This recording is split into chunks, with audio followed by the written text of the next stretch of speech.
Allah memerintahkan kita bersyukur bukan karena Allah butuh ucapan terima kasih dari kita, bukan karena Allah butuh amal kebaikan kita.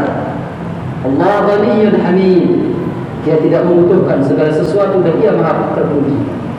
Allah memerintahkan kita bersyukur karena Allah senang memberikan nikmat kepada hambanya, dan Allah senang kalau hambanya itu terus berada di dalam nikmat itu. Kita diberi harta oleh Allah, syukuri harta itu, keluarkan zakatnya, keluarkan nafkah wajibnya, keluarkan sedekah dan infaknya, maka harta itu akan menjadi kekal. Di dunia akan membawa ketenangan dan kebahagiaan. Di akhirat kita akan mendapatkan balasan yang sempurna di surganya. Kita diberi kesehatan, gunakan waktu yang wajib kesehatan kita untuk menunaikan yang wajib. Kalau masih ada waktu, tunaikan yang sunnah-sunnah. Terus takarrub kepada Allah, sehingga setiap detik-detik kesehatan kita itu tidak disia-siakan, akan dibalas oleh Allah Subhanahu wa taala dengan kesehatan selama-lamanya, yaitu di surganya. Allah Subhanahu wa taala anugerahkan kita kebahagiaan dalam rumah tangga. Syukuri itu. Jaga rumah tangga kita, jaga anak istri kita, jaga diri kita, jaga mereka dari perbuatan kemaksiatan. Hilangkan dosa-dosa di dalam rumah tangga kita, supaya nanti Allah menganugerahkan kepada kita rumah tangga yang bahagia selama-lamanya, yang tidak mungkin di dalamnya ada keluh kesah, yaitu kita sekeluarga masuk surganya Allah Subhanahu wa taala. Tapi manakala kita kufur, berarti kita sudah mencabut nikmat Allah itu.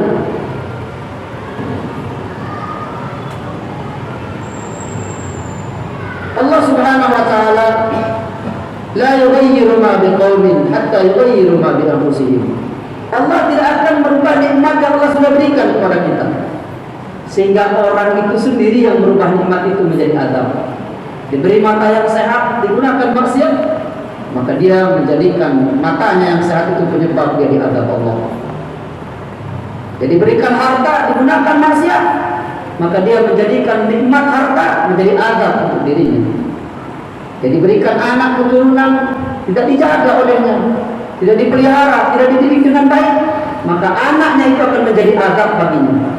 Yang dulunya masih kecil membahagiakan dirinya, tambah dewasa, mulailah merasa kehilangan anak, mulailah dia merasa sendirian, mulai anaknya itu berani durhaka kepadanya. Ini semua nikmat-nikmat Allah yang tadinya anak yang lahir itu suci, tiba-tiba dia menjadi musuh kita. Itu pasti karena kita kufur terhadap nikmat Allah. Kita tidak menjaga anak kita dengan benar, kita tidak mendidik generasi kita dengan benar. Makanya Allah Subhanahu wa taala berfirman di dalam surah An-Nisa ayat 9. A'udzu billahi minasyaitonir rajim. Wal yakhshal ladina law taraku min khalfihim dzurriyyatan dhi'afan khafu 'alaihim falyattaqullaha wal yaqulu qawlan sadida. Hendaknya takut orang-orang yang meninggalkan generasi yang lemah.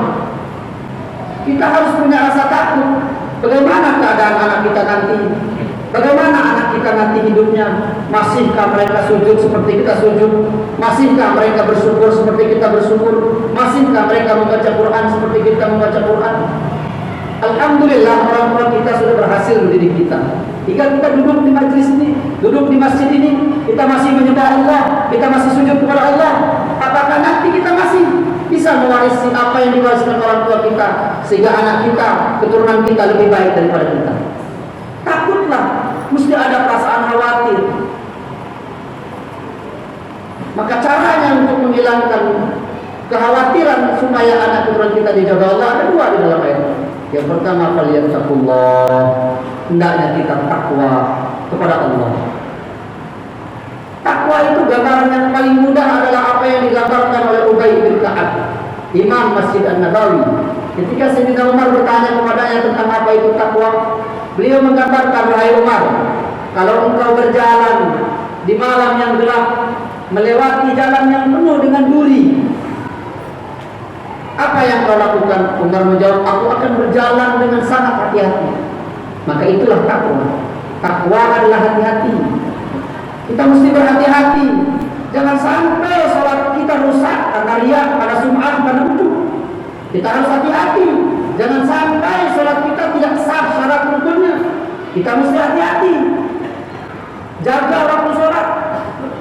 Kita mesti hati-hati. Sudah benar atau belum bacaan kita? Sudah lurus atau belum niat kita? Mesti hati-hati. Kalau kita punya harta, hati-hati. Dari mana kita memperolehnya? Sudah benarkah sesuai syariat? Lalu mau dikemanakan harta itu? Sesuaikan dengan hukum Allah. Kita mesti hati-hati. Jangan sembarangan membelanjakan harta, karena kita pasti ditanya oleh Allah bagaimana cara memperolehnya dan bagaimana cara membelanjakannya. Bicara di depan anak mesti hati-hati. Jangan-jangan perkataan kita mengajarkan sesuatu yang menghilangkan ketauhidan anak. Ada kita mengeluh di depan anak kita. Besok bagaimana makan kita, besok bagaimana pendidikan anak, lalu didengar oleh anak itu, mulailah rasa ragu bahwa Allah telah menjamin rezekinya. Kita sendiri yang menanamkan itu. Sering kita bertengkar dengan istri kita di depan anak kita, lalu anak kita berani membentak istri kita. Ketika istri membentak suaminya, maka anaknya berani membentak ibunya. Itu semua kita yang tidak hati-hati. Kita mempertontonkan perkara buruk. Kalau kita mau makan, hati-hati, jangan makan tangan kiri. Nanti dilihat anak, jangan makan sambil berdiri. Kita mesti hati-hati. Orang bertakwa itu hati-hati.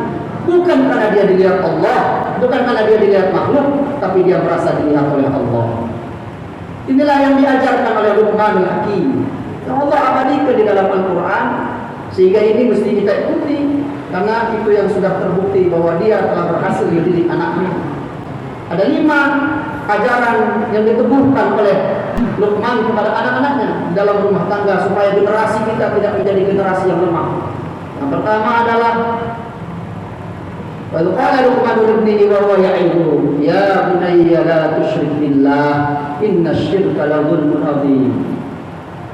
Dan ingatlah ketika Luqman memberi nasihat, mau'izah, kalimat yang menggetarkan hati, pendek kalimatnya, tapi dimulai dari hati dengan tulus, dengan tujuan yang benar, maka diterima oleh hati.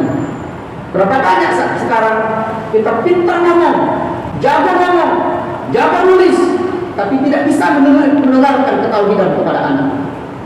Itu karena kita bicara tidak dari hati kita, tidak dari keyakinan kita. Kita bicara dari mulut kita, hanya sampai kepada telinga kanannya dan bisa hilang dari telinga kirinya. Ingatkan anak kita, la tusyrik billah, jangan syirik kepada Allah, jangan duakan Allah. Kalau kamu ibadah, jangan harap balasan dari manusia. Kalau kamu memberi, jangan pengen dibalas oleh manusia. Wala tamnun tastakbir. Kalau kamu ibadah, jangan mengharap balasan dari manusia, karena ibadah itu hanya harus ikhlas untuk Allah Subhanahu wa taala. Ini namanya tauhid. Termasuk penghinaan kepada Allah adalah kita meragukan besok anak kita makan apa. Itu menghina Allah. Seolah-olah Allah tidak lagi Ar-Razzaq besok. Seolah-olah itu tidak lagi bisa memberikan makan kepada keturunan kita. Tidak. Allah dialah Ar-Razzaq. Selama manusia itu hidup, rezekinya akan lebih cepat mendatanginya daripada ajalnya. Jangan jual agama hanya karena kesenangan dunia. Jangan sembunyikan ilmu karena kita pengen dicintai oleh masyarakat, karena kita akan merusak mereka. Bicara yang benar, yang lurus. Fa'lamannahu la ilaha illallah. Inna syirka la dzulmun adzim. Syirik itu kezaliman yang paling besar. Kenapa? Allah Subhanahu wa taala yang menciptakan kita. Allah yang menciptakan orang tua kita.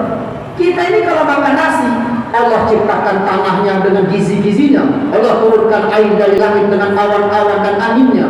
Allah beri kemampuan pada padi itu untuk tumbuh, merubah gizi dari tanah, berubah menjadi bulir-bulir padi itu. Allah berikan matahari kita untuk mengeringkan padi itu. Allah berikan ilmu alam sunnatullah, lalu kita bisa menggiling padi itu. Allah jadikan energi lalu kita bisa masak beras itu, lalu kita menyuapnya. Allah ciptakan gigi kita, Allah ciptakan lidah kita. Allah. Lalu kenapa kita berharap kepada makhluk dan ragu kepada Allah Subhanahu wa taala? Ajarkan itu kepada anak kita. Annahu la ilaha illallah. Kita ini sering berkata kepada anak, seolah-olah kalau kita sudah tidak ada, anak kita tidak ada lagi yang menjaga. Nah, kamu bisa begini karena perjuangan ayah. Nah, kamu bisa begini karena ibu kamu begini. Padahal berapa banyak seorang anak menjadi lebih mulia setelah dia menjadi yatim. karena ayahnya, ibunya tidak mengenal Allah Subhanahu wa taala. Ajaran yang selanjutnya adalah muraqabah. Ya bunayya, innaha in takum mithqala habatin min khardalin fatakun fi sakhratin aw fis sama'i aw fil ard ya'ti biha Allah. Innallaha latifun khabir. Hai anakku, apapun yang kau kerjakan, sekecil apapun pekerjaan itu, di dalam walaupun sebesar biji sawi di dalam batu, biji sawi di dalam batu, biji yang hitam berada pada dalam batu yang hitam, tidak mungkin manusia bisa melihatnya, atau berada di langit, atau berada di bumi, ya'ti bihallah, Allah akan mendatangkan amalan itu. Nanti di hari kiamat, yaumul tublas sarair, semua rahasia akan dibuka oleh Allah. Amal-amal kita akan diperlihatkan kepada semua manusia. Karena itulah tahqiranna 'anil ma'ruf. Walaupun kecil jangan hina kebaikan. Walaupun kita anggap ringan, sungguh-sungguhlah dalam berbuat baik. Karena orang yang sudah mengenal Allah, dia tidak lagi beramal untuk menghitung-hitung pahalanya. Dia baca Quran, kalau baca Al-Waqiah dia lebih khusyuk daripada baca Al-Baqarah. Karena dia menduga Al-Waqiah ini kan surat rezeki, sedangkan Al-Baqarah ini surat hukum. Ada orang yang lebih khusyuk salat duha daripada salat zuhur, karena duha ini kan salat rezeki, padahal zuhur itu salat wajib.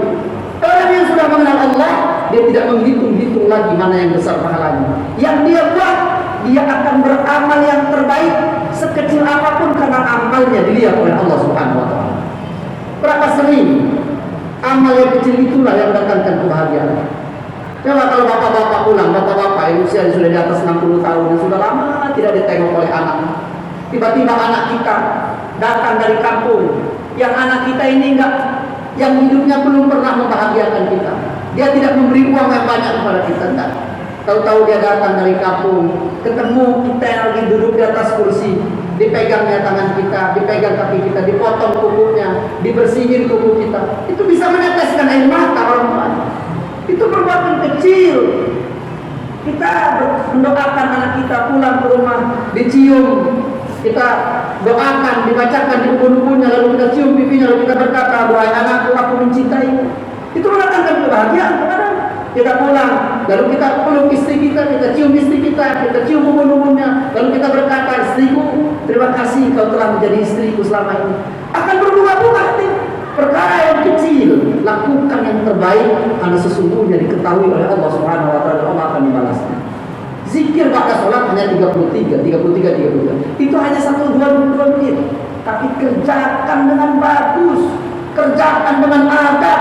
Bacalah seolah-olah kita sedang berada di hadapan Allah, maka itu akan mendatangkan keridhaan dari Allah Subhanahu wa taala.